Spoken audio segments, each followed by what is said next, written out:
ছাত্ৰ ছাত্ৰীসকল আজি আমি মুখ্যমন্ত্ৰী নিযুত মইনা আঁচনি ফৰ্মখন কেনেকৈ ফিল আপ কৰে তাৰ বিষয়ে আলোচনা কৰিম। ফৰ্মখন মই জেৰক্স কৰি ল'লোঁ। ভিডিঅ'খন চালে তোমালোকে নিজৰ ফৰ্মখন নিজে ফিল আপ কৰিব পাৰিবা, একেবাৰে সহজ। তো আমি আৰম্ভ কৰোঁ। প্ৰথম কি দিছে, নেম অফ ষ্টুডেণ্ট। তো ষ্টুডেণ্টৰ নামটো তোমালোকে ডাঙৰ ফলাত লিখিবা, সেইকাৰণে মই ডাঙৰ ফলাত নামটো অকল লিখি দিলোঁ। আৰু যে ডাঙৰ ফলাত দিছোঁ, তোমালোকে নামটো ইয়াত ডাঙৰ ফলাত লিখি ল'বা। 2 নম্বৰ দিছে ডেট অফ বাৰ্থ। তোমাৰ ডেট অফ বাৰ্থটো লিখি ল'বা। প্ৰথমত তাৰিখ লিখিবা, পিছত মাহ, পিছত বছৰ। 10 তাৰিখ 2 মাহ 2006।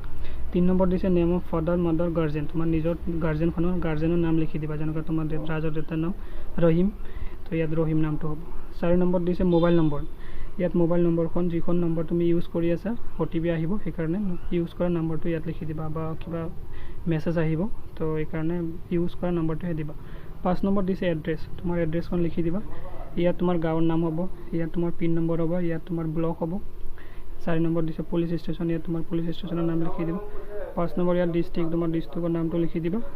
6 নম্বৰ দিছে নাম্বাৰ আৰু নেম লিখিব দিছে, মানে তোমাৰ ব্লকৰ নাম আৰু তোমাৰ ব্লকৰ এটা নাম্বাৰ থাকে, LSC নাম্বাৰ, যেনেকুৱা বৰচালা 66। তো চব ব্লকৰ বেলেগ বেলেগ, ইয়াত নাম্বাৰটো লিখি পিছত N লিখি ব্লকটোৰ নাম লিখি দিবা। 7 নম্বৰ দিছে তুমি কোনটো স্কুলত পঢ়ি আহিছা, মানে name of the last institute from which pass, মানে কোনটোত পঢ়ি আহিছা, যিটো স্কুলৰ পৰা পঢ়ি আহিছা সেই স্কুলৰ নামটো লিখি দিবা।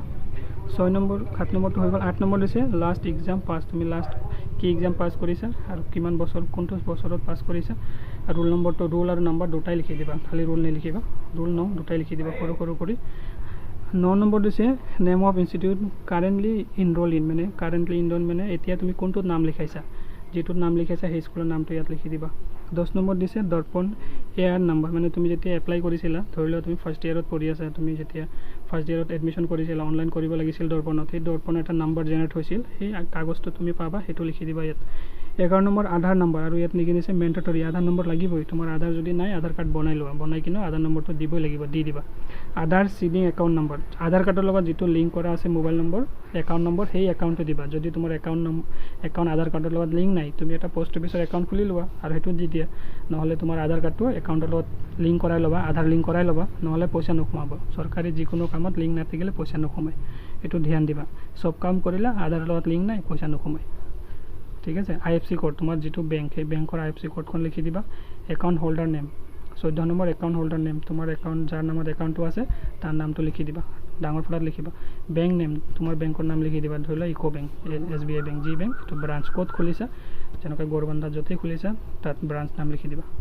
হৈ গ'ল ফৰ্ম, ইমানেই। তলত চিগনেচাৰ দিছে, এইটো চিগনেচাৰ হেড অফ, মানে এইটো হেড অফ ইনষ্টিটিউট, মানে তোমাৰ হেড মাষ্টৰে ইয়াত চাইন কৰিব, স্কুলৰ প্ৰিন্সিপালে ইয়াত চিগনেচাৰ কৰিব। চিগনেচাৰ অফ গাৰ্জেন, এইটো ইয়াত মানে গাৰ্জেনে চিগনেচাৰ কৰিব, তোমাৰ দেউতাৰ চিগনেচাৰটো কৰাই ল'বা ইয়াত। আৰু ইয়াত কি কয়, চিগনেচাৰ অফ দ্য ষ্টুডেণ্ট, মানে ইয়াত ছাত্ৰজনে চাইন কৰিব, তুমি নিজে চাইন কৰি ল'বা। এবাৰ ধ্যান দি এবাৰ চাই ল'বা, আৰু যদি কাৰোবাৰ কিবা অসুবিধা হৈছে মোক ফোন কৰিলেও মই কৰি দিম, আৰু অলপ নিজে চেষ্টা কৰিবা। Thank U.